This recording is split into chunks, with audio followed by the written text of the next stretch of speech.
إنما يريد الله ليذهب عنكم الرجس أهل البيت وأن يطهركم تطهيرا.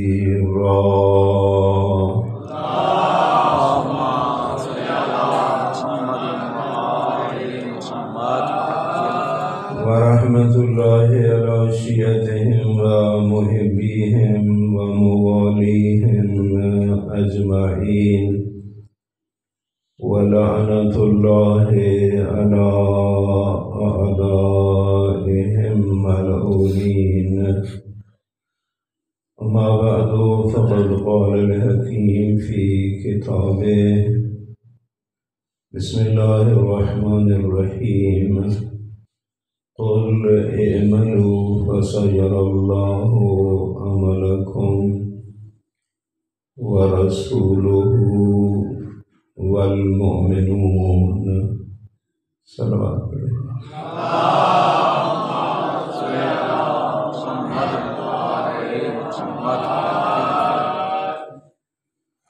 سامعین گرامی کا درائے کریمہ، جس کی تلاوت کا شرف نصیب ہوا، خداوند عالم کی ذات اپنے حبیب کو ارشاد فرماتی ہے کہ میرے حبیب میرے ان بندوں سے کہہ دے کہ عمل انجام دو، لیکن یہ عقیدہ بھی رکھو کہ تمہارے اعمال کو کوئی دیکھنے والا بھی ہے۔ میرے بھائیوں، ایک عمل ہوتا ہے انسان مطمئن ہو کے کرے کہ کوئی بھی دیکھنے والا نہیں، وہ اور کیفیت ہوتی ہے، اور جب علم ہو کہ کوئی دیکھنے والا بھی ہے، پھر عمل کرنے والے کے عمل کی کیفیت جدا آنا ہوتی ہے۔ اس آیت کریمہ میں وہ ہستیاں جنہوں نے اعمال کو دیکھنا ہے عمل کرتے ہوئے، اس آیت کریمہ کے مطابق پہلا شاہد تیرے اور میرے عمل کا تیرا اور میرا خالق ہے۔ فَسَيَرَى اللَّهُ عَمَلَكُمْ، اللہ کی ذات تمہارے اعمال کو دیکھ رہی ہے۔ اور میرے بھائیوں، اگر اس پہ ایمان ہو کہ وہ ذات دیکھ رہی ہے، پھر انسان گناہ نہیں کر سکتا۔ یہ گناہ کرنے، یہ غلطیاں، یہ خطائیں دلیل ہیں کہ ایمان میں کمی ہے، ورنہ کس طرح ممکن ہے کہ میں جب آپ کے سامنے غلطی کرنے پہ تیار نہیں اور آپ میرے سامنے، لیکن جب تنہائیوں میں جاتا ہوں تو وہ کون سے پاپڑ ہیں جو میں نہیں بیلتا، تو پھر وہ کہاں گیا لا الہ الا اللہ۔ پتہ چلتا ہے کہ یہ باتیں زبانی ہیں، ایمانی نہیں ہیں۔ اگر ایمانی ہوتی اصلاً انسان گناہ نہ کر سکتا، لیکن ہم ہیں بدبخت، اس کے پردے دینے سے غلط فائدہ اٹھاتے ہیں۔ اگر ایسا ہوتا نا، ہم غلط بات کرتے، خدا گونگا کر دیتا، قادر تھا نا، کسی پہ ظلم کرنے لگتے ہاتھ ہی شل ہو جاتا، برائی کی طرف چلنے کا ارادہ ہوتا، پاؤں ہی لنگ ہو جاتا، یہ وہ کر تو سکتا تھا، لیکن پھر جنت اور جہنم کا تصور ختم ہو جاتا، پھر انسان مجبور محض ہو جاتا۔ اس لیے ایمان اگر ہو تو نہیں ہوتا گناہ، اور یہی وجہ آپ ذرا غور کریں، جن کا جتنا ایمان اللہ کے ساتھ قوی ہے نا، اتنا ہی وہ گناہ سے محفوظ ہے۔ یعنی جس کا جتنا ایمان باللہ تکڑا ہے نا، وہ اتنا ہی گناہ سے دور ہے۔ شہید سیف شیرازی رحمۃ اللہ علیہ بڑے اچھے عالم دین تھے، اور علم اخلاق کی کتابیں ان کی بہت ہی زیادہ مفید، اردو میں ترجمے بھی ہوئے، خدا توفیق دے کبھی تو ان کی کتابیں جو اخلاق کے موضوع پہ ہیں، معاد پہ ہیں، ڈھیر ساری انہوں نے لکھی ہیں۔ داستان ہے شگفت آور، یعنی ایسی کہانیاں کہ اگر آپ پڑھو تو حیران رہ جاؤ۔ اس قسم کی ساری ان کی کتابیں تقریباً مواعظ پہ مبنی ہیں۔ انہوں نے ایک واقعہ لکھا کہ ایک شخص چوری کرنے کے لیے چلا، کسی درخت سے کوئی پھل کاٹنا تھا، اپنے بچے کو ساتھ لے لیا اور کہا بیٹا میں نے وہ فلاں درخت سے پھل کاٹنا ہے، تم نیچے کھڑے ہو جانا، اگر کوئی دیکھنے والا ہو تو مجھے بتانا تاکہ ہم فرار کر جائیں۔ یہ شہید نے لکھا ہے۔ خدا لعنت کرے ایسے والدین پہ جو اولاد کو گناہ سکھاتے ہیں۔ اسی منصوبے میں دونوں باپ بیٹا چلے، بابا جی چڑھے درخت پہ اور وہ پھل کاٹنے لگے تو معصوم بچے کی زبان سے جملہ نکلا، بابا کوئی دیکھ رہا ہے، بابا کوئی دیکھ رہا ہے۔ جلدی سے نیچے اترا، دائیں بائیں آگے پیچھے، بیٹا کوئی دیکھنے والا نہیں ہے۔ بابا بندہ کوئی نہیں دیکھ رہا، خالق تو دیکھ رہا۔ جس کی فطرت سالم ہوتی ہے، بابا خالق بھی دیکھ رہا ہے، یہ فرشتے بھی دیکھ رہے ہیں۔ فوراً دل پہ اثر ہوا، طائب ہو گیا۔ اگر ایمان ہونا تو پھر نہیں ہوتا گناہ۔ تفسیر میں ہے، سورہ یوسف کی تفسیر میں لکھے علماء نے کہ یہ زلیخا لے گئی جناب یوسف علیہ السلام کو بند کمروں میں، لاک بھی لگا دیے، جس طرح تفسیر کہتی ہے، اپنے آپ کو آمادہ کر کے حیات اللہ کی دعوتیں بھی دے دیں۔ اسی اثنا میں تاریخ میں یہی ہے کہ اس نے بت کے اوپر کوئی کپڑا یا پردہ دینے کی کوشش کی۔ یوسف گویا ہوئے، کیا کر رہی ہے؟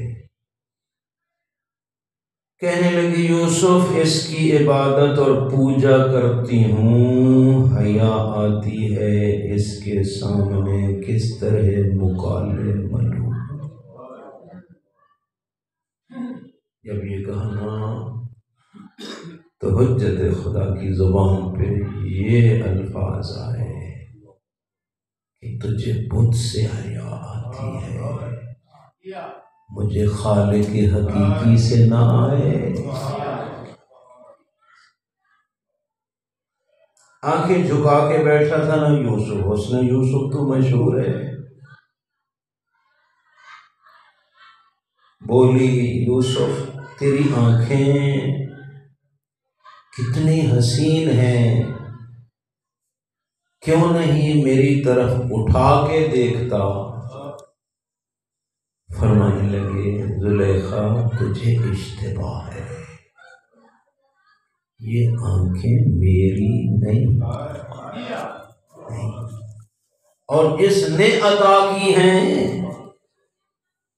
اس نے شرط لگائی ہے کہ اس کی دی ہوئی آنکھوں سے اس حالت میں تجھے نہ دیکھوں.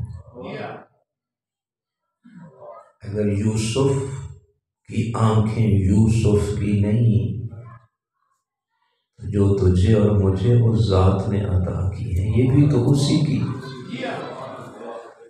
اس لیے آپ کے عظیم امام مولے متقیان علی بن ابی طالب علیہ السلام فرماتے ہیں انسان تیرے پاس جتنے اعضاء اور جوارح ہیں یہ تیرے نہیں، تیرے خالق نے تجھے دیے ہیں، یہ اس کی نعمتیں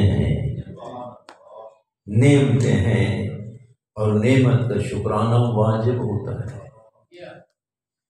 ان اس کی دی ہوئی نعمتوں کا کم از کم شکرانہ یہ ہے کہ اس کی دی ہوئی نعمت کو اس کے حکم کے خلاف تو استعمال نہ کر.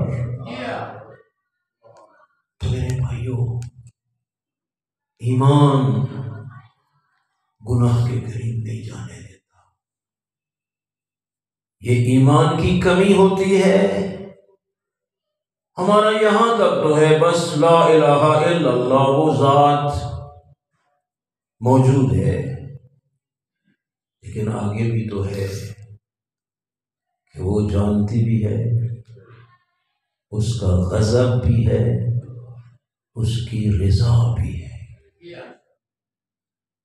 الم یعلم بان اللہ یرا، کتنا حجت کا جملہ ہے کہ کیا یہ عمل کرنے والا نہیں جانتا کہ اس کا اللہ اسے دیکھ رہا ہے.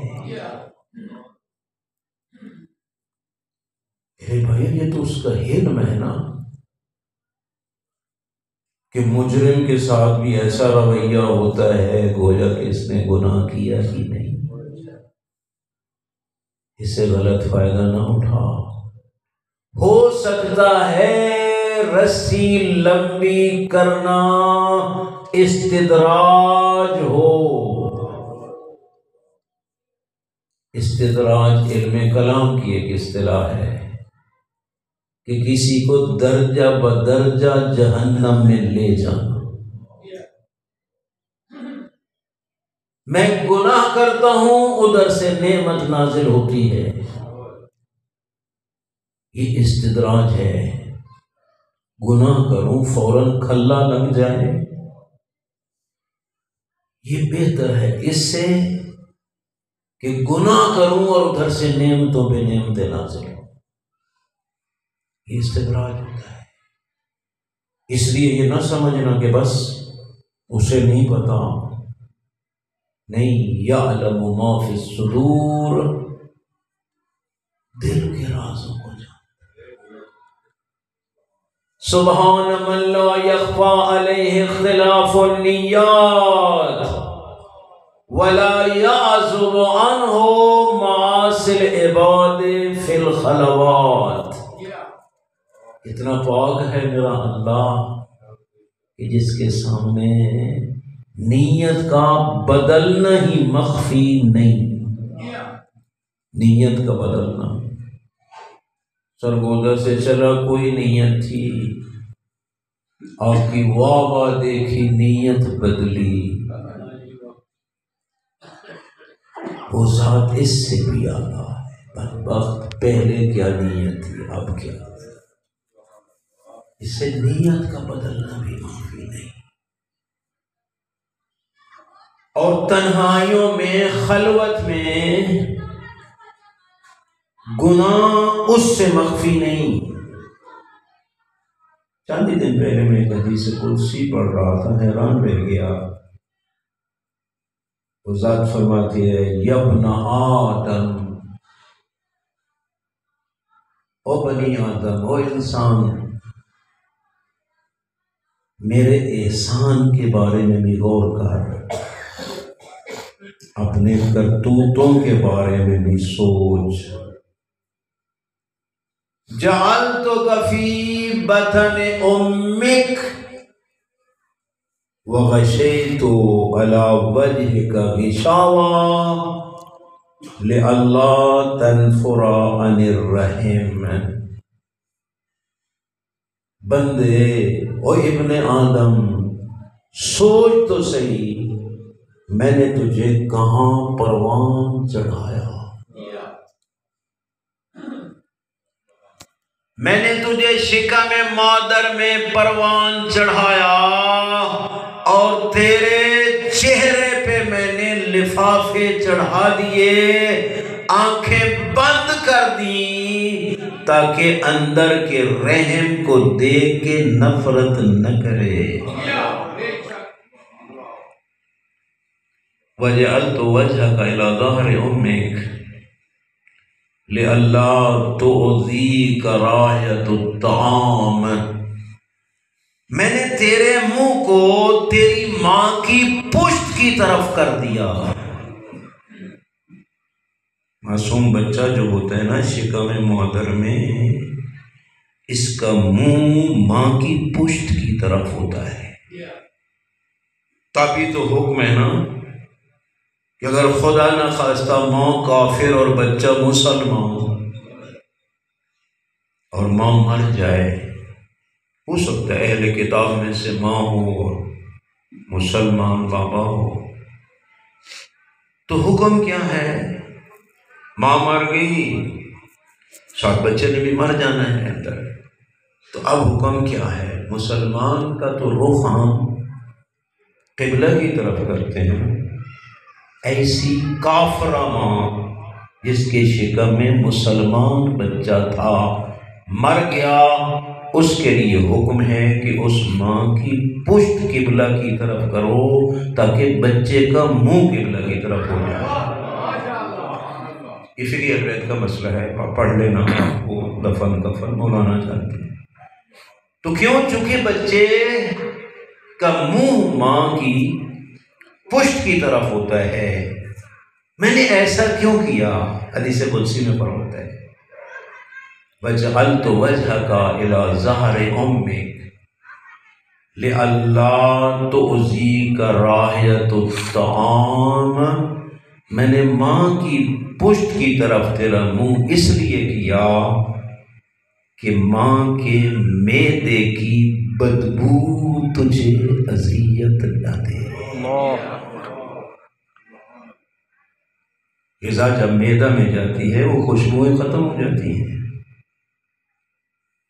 وہ بدبو تجھے اذیت نہ دے۔ آگے عجیب جملہ ارشاد فرماتا ہے، هل يقدر على ذلك غیری۔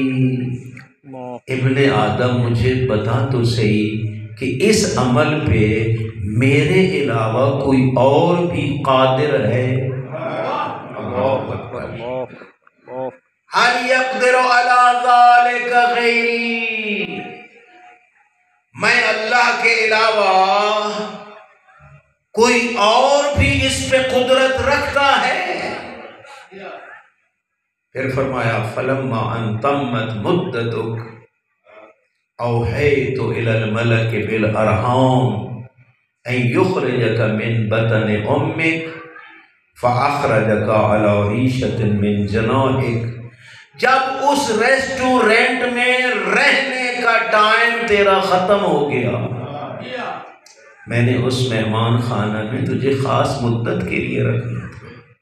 فلما ان تمت مدتک، جب اس ریسٹورینٹ میں رہنے کی مدت تیری ختم ہو گئی، اوحیت الی الملک بالارحام، میں نے اس فرشتے کو وحی کی جو رحم مادر پہ جس کی ڈیوٹی تھی۔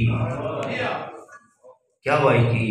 ان یخرجک من بطن امک، کہ وہ تجھے ماں کے شکم سے نکال کے مادر روزگار کی گود میں لے آئے۔ پھر اس نے تجھے نکالا۔ اب جو تو دنیا میں آیا، اپنی پوزیشن کو دیکھ، تو ہے کیا؟ لا سن تقطع ولا ید تبطش ولا رجل تسعى۔ تو دنیا میں آیا ہے، تو اتنا بیچارہ ہے کہ نہ تو تیرے منہ میں دانت ہے کہ غذا چبا سکے۔ لا سن تقطع، تیرے منہ میں ایسا دانت نہیں جو کسی چیز کو کاٹ سکے، چبا سکے۔ ولا ید تبطش، تیرے ہاتھ میں بھی اتنی طاقت نہیں کہ کوئی چیز تو کما سکے۔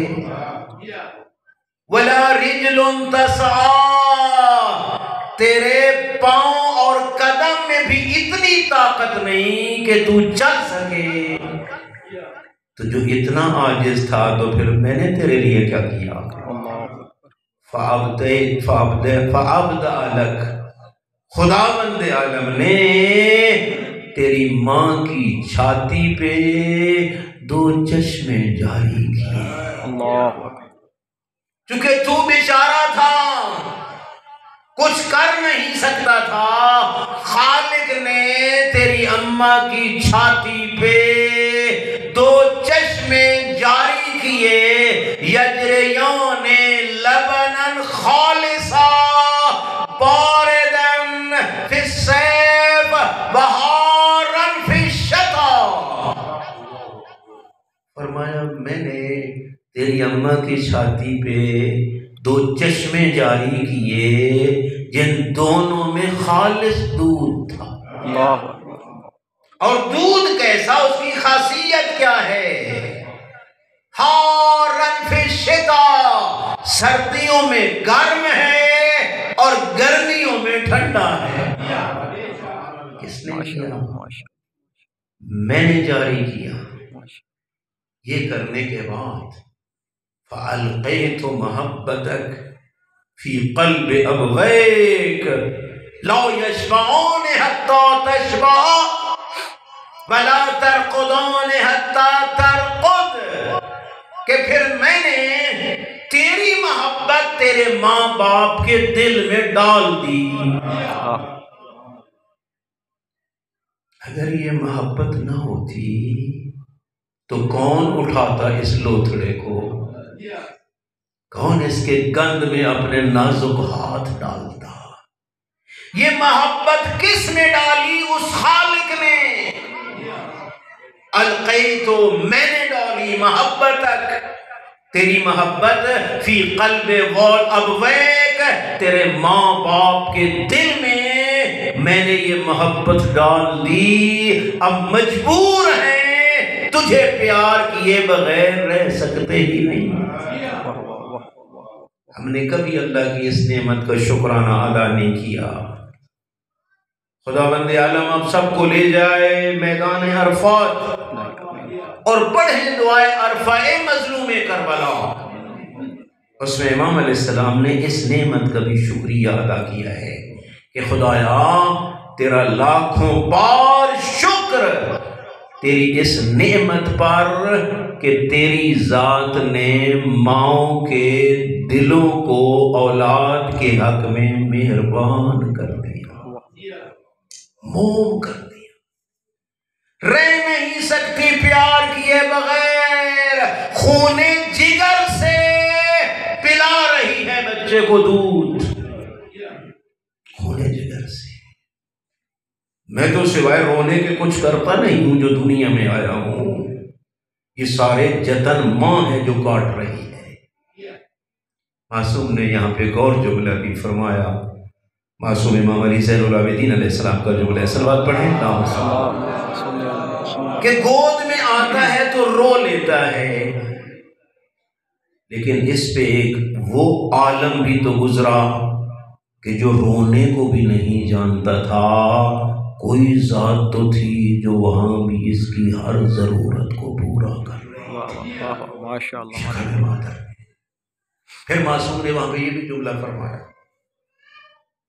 کہ شکم مادر میں اس ننھے شہزادے کی خوراک خون مادر تھی۔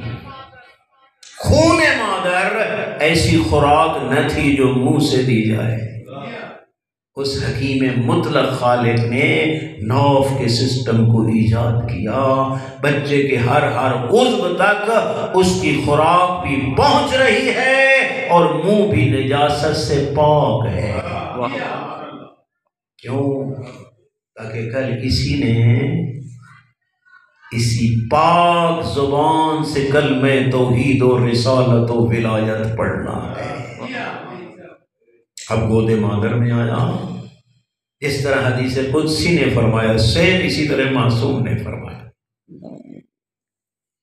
کہ آیا تو آنے سے پہلے ماں کی چھاتی کے چشمے خشک تھے، خشک۔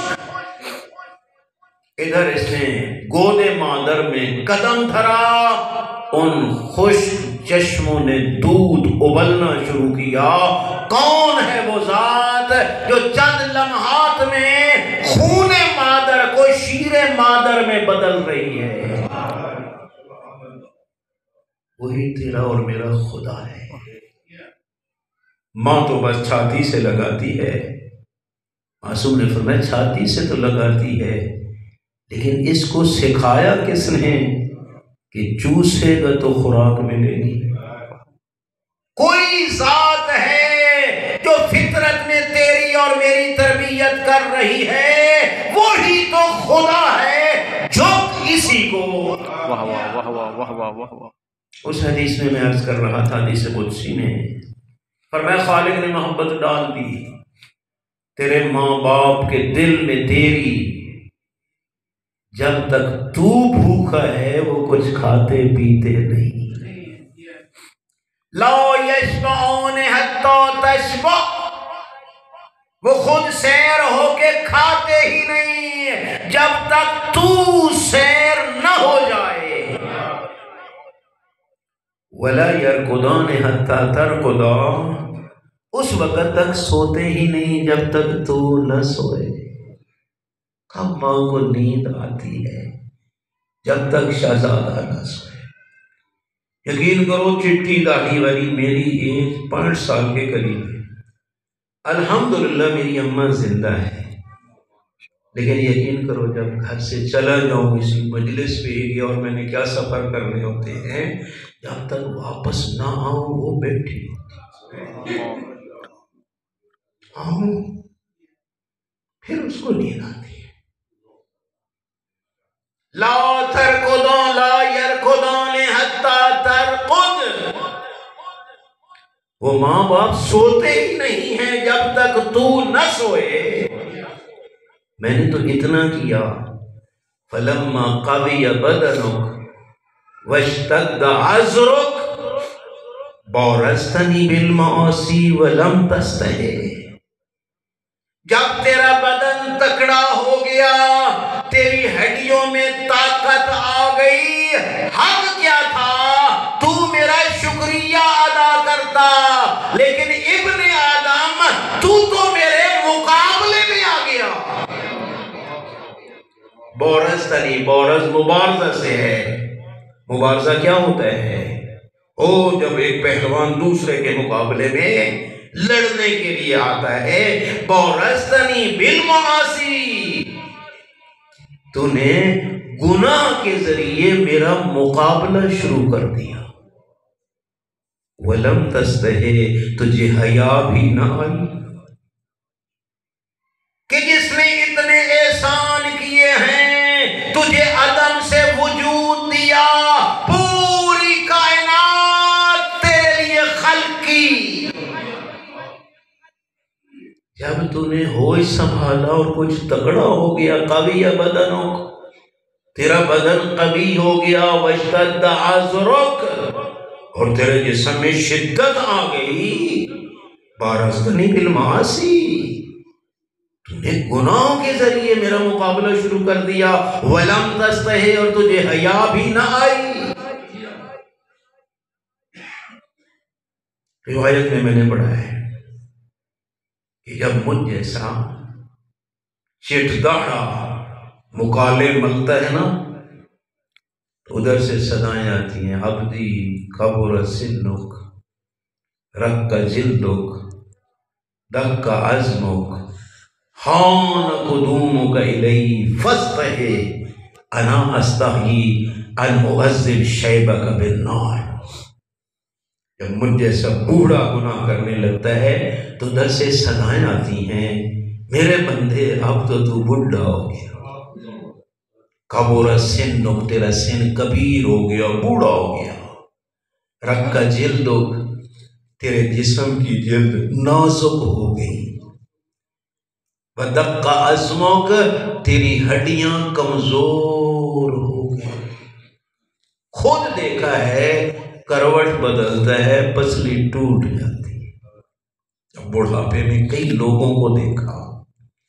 ادھر میرے دربار میں پیشی کا وقت آ گیا، وَحَانَ قُدُومُكَ إِلَيْهِ، یہ سفید بال اس عادل حقیقی کی عدالت کی طرف سے نوٹس ہے، نوٹس، حَانَ قُدُومُكَ إِلَيْهِ، میرے دربار میں بڑی پیشی کا وقت آ گیا، فاستحی، او بڈھے اب تو حیا کر، اب تو حیا کر، انا استحی ان اعذب شیبک بالنار، مجھے حیا آتی ہے میں کس طرح تیری سفید داڑھی کو جہنم میں جلاؤں۔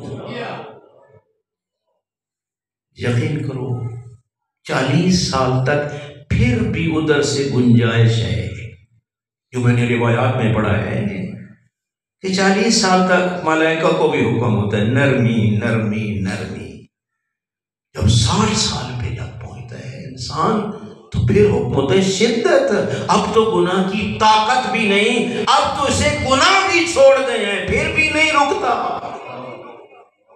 شدت۔ فرمایا جب تیرا جسم ہو گیا تکڑا، تو ہو گیا قوی، میرا شکرانہ ادا کرنے کی بجائے تو نے مبارزہ شروع کر دیا، وہ بھی گناہوں سے، اور تجھے حیا تک نہ آئی، یہ تو نے کیا۔ اگلا جملہ عجیب ہے، وَمَعَ ذَلِكَ إِن سَأَلْتَنِي إِن دَعَوْتَنِي أَجَبْتُكَ وَإِن سَأَلْتَنِي آتَيْتُكَ، اور میرے مقابلے میں آنے والا ابن آدم، اس کے باوجود بھی اگر تو مجھے پکارے گا تو میں جواب دوں گا، تو مجھ سے مانگے گا تو میں عطا کروں گا۔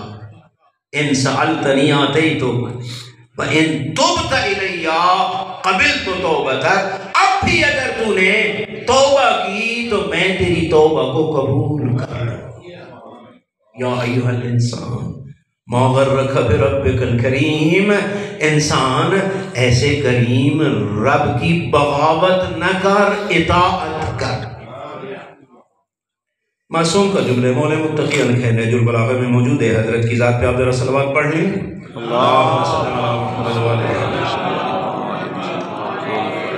فرماتے انسان سوچ، تو مجرم ہے تو اس کے کتنے احسان ہیں، کہ یا تیرے لیے نئی نعمت نازل کر رہا ہے، یا تیرے گناہوں پہ پردے دے رہا ہے، یا تجھ سے تیرے دشمن کو دور کر رہا ہے، دفاع کر رہا ہے تیرا، حالانکہ تو مجرم ہے۔ فَمَا ظَنُّكَ لَوْ أَطَعْتَهُ حَقًّا، جو ذات مجرم پہ اتنے احسان کر رہی ہے، پتا تو صحیح تیرا کیا خیال ہے کہ تو مجرم اگر ابو ذر بن جائے تو پھر اس کا کیا احسان ہوگا۔ اس لیے وہ فارسی شاعر نے ایک بڑا خوبصورت جملہ کہا، اے آن کے بر دشمنان نظر دورید، کجا کو نہیں دوستان را محروم، اے وہ ذات جو دشمن پہ اتنی نظر رحمت کر رہی ہے، وہ بھلا اپنے دوستوں کو کب بھلائے گی وہ ذات؟ امام نے آخر میں فرمایا کن للہ مطیعا وبذکرہ آنسا، اے مجرم انسان عصیان کو چھوڑ، اللہ کا مطیع بن جا اور ذکر خدا سے انس پیدا کر، محبت پیدا کر۔ اس سے میرے بھائیوں اپیل ہے، ڈھیر سارے مقالے مل بیٹھے ہیں، لیکن جس طرح معصوم نے فرمایا کہ جب تک روح باقی ہے باب توبہ کھلا ہے، آئیں توبہ کریں۔ قرآن میں بڑی خوبصورت آیت توبوا الی اللہ جمیعا ایھا المؤمنون لعلکم تفلحون، آؤ صاحب ایمان سارے توبہ کرو تاکہ کل کامیاب ہو جاؤ۔ قرآن کی آیت ہے، قرآن کی آیت۔ تیرے اور میرے پاس ایک ہی چانس ہے جس کو توبہ کہا جائے، باقی چانس ہم سارے ہر بندہ جانتا ہے کہ مس کر بیٹھے۔ یہ چانس ہے آخری، اس میں غفلت نہ کریں۔ ایک شخص جانے لگا نا، جناب موسیٰ علیہ السلام کو حضور پہ جانے لگے تو ایک مجھ جیسے مجرم نے جناب موسیٰ علیہ السلام کو اپنی درخواست پیش کی، کہا کریم اللہ، اللہ سے ہم کلام ہونے کے لیے جا رہا ہے، خدا کے سامنے میری کیفیت کو بیان کرنا، جو میری کیفیت ہے۔ میری کیفیت یہ ہے کہ میں نے کتنی بار توبہ کی اور پھر توڑ دی، پھر کی پھر توڑ دی، پھر کی پھر توڑ دی، اب سوچتا ہوں کس منہ سے جاؤں اس کے دربار میں۔ کتنی بار وعدے کیے پھر توڑ دیے۔ جناب موسیٰ علیہ السلام گئے، ارشاد پروردگار ہوا موسیٰ میرے بندے نے کوئی بات کی تھی، خدایا تیری ذات اس کی کیفیت سے آگاہ ہے۔ ارشاد فرمایا موسیٰ اس کو جا کے کہنا میرے بندے تو توڑ توڑ کے تھکا ہے، میں قبول کرتے تو نہیں تھکا، اب بھی آ جا، اب بھی آ جا، اب بھی آ جا، چانس ہے، مس نہ کرو۔ میرے بھائی اور بزرگوں کوشش کرو، بڑے گناہ ہیں لیکن بخشش کے وسیلے بھی خدا نے ہمیں بہت دیے ہیں۔ سب سے بڑا وسیلہ ہے کربلا والے، بہت بڑا وسیلہ۔ میرے بھائیو یہی کہہ دو خدایا تجھے واسطہ ہے حسین کی بیٹی سکینہ کا میرے گناہ معاف کر دینا۔ بیٹیاں والے بیٹھے ہو، بچیاں بڑی پیاری ہوتی ہیں، اتنی پیاری ہوتی ہیں کہ حسین ابن علی جیسا صابر وہ بھی یہی کہتے ہیں لوگوں جس گھر میں سکینہ نہ ہو مجھے تو چین ہی نہیں آتا، یہ تو سکون ہی نہیں آتا۔ اور آپ جانتے ہیں کہ جو 10ویں کی رات امام نے امت سے مانگی تھی آپ سن چکے ہیں، جب حضرت خیام میں گئے تھے تو تاریخ یہی بتاتی ہے کہ جدھر حسین جاتے تھے ادھر سکینہ کہا جاتا تھا بیٹا آرام کر لو نا۔ کہنے لگی بابا مجھے تو علم ہو گیا، جو تو نے باتیں میری پھوپھی زینب سے کی ہے نا مجھے پتہ ہے تو آج کی رات کا مہمان کس طرح سوئے سکینہ۔ لیکن بتاؤ جس حسین کو نہیں چین آتا پتہ نہیں شام غریبہ کے بعد 11ویں کی رات کیسے گزاری۔ لیکن لکھا ہے تاریخ میں، مقتل کی کتابوں میں لکھا ہے جب زینب کبریٰ نے جلتے ہوئے خیمہ سے سجاد کو بھی نکال کے لے آئی، بیواؤں کو بھی سہارا دیا، یتیموں کو بھی سنبھالا، جب یتیموں کو شمار کیا سکینہ نظر نہیں آئی۔ آؤ کلثوم جا کے سکینہ کو تلاش کرے۔ اب دونوں بہنیں نکلتی ہیں، ذرا تصورات کو کربلا میں لے جاؤ، چاروں طرف لاشیں بکھرے پڑے ہیں، دشمن کی فوج ہے، تلاش کر رہی ہیں مخدرات عصمت و طہارت۔ سکینہ کو کون بیویاں جن کے بارے میں امام علی علیہ السلام کے ایک ہمسائے نے کبھی پوچھ لیا تھا کہ یا علی تیری بیٹیاں کوئی نہیں؟ امام نے فرمایا تھا تیرا مقصد کیا ہے؟ مولا کئی سال تیری ہمسائیگی میں گزر گئے، تیری حویلی کے اندر سے کسی بچی کی آواز آج تک نہیں سنی، پتہ نہیں یہ زینب کوفہ میں خطبے کیسے دیتی رہی۔ تاریخ یہی بتاتی ہے، آئیں نا دونوں بہنیں، کہاں پہنچیں؟ جہاں پتھروں کا ڈھیر تھا، ٹوٹی ہوئی تلواروں کا ڈھیر تھا، ٹوٹے ہوئے نیزوں کا ڈھیر تھا، ایک سر بریدہ لاش تھی، کٹی ہوئی رگوں پہ منہ رکھ کے یہی کہہ رہی تھی بابا خیام جل گئے، چادریں لٹ گئیں، دور چھن گئے، میرے دامن کو آگ لگ گئی۔ یہ باتیں کر ہی رہی تھی کہ زینب کبریٰ نے کہا بیٹا اٹھو نا، اٹھو، او پھوپھی اماں کس طرح اٹھوں، حسین جیسے غیرت مند کی بیٹی ہوں، اب میرے سر پہ چادر نہیں، کوئی چادر ہے تو لے آؤ۔ فرمایا امتوں کے مثل کے اے فاطمہ، اور تیری پھوپھی کا برقع بھی لٹ چکا ہے۔ انا للہ و انا الیہ راجعون۔ وآخر دعوانا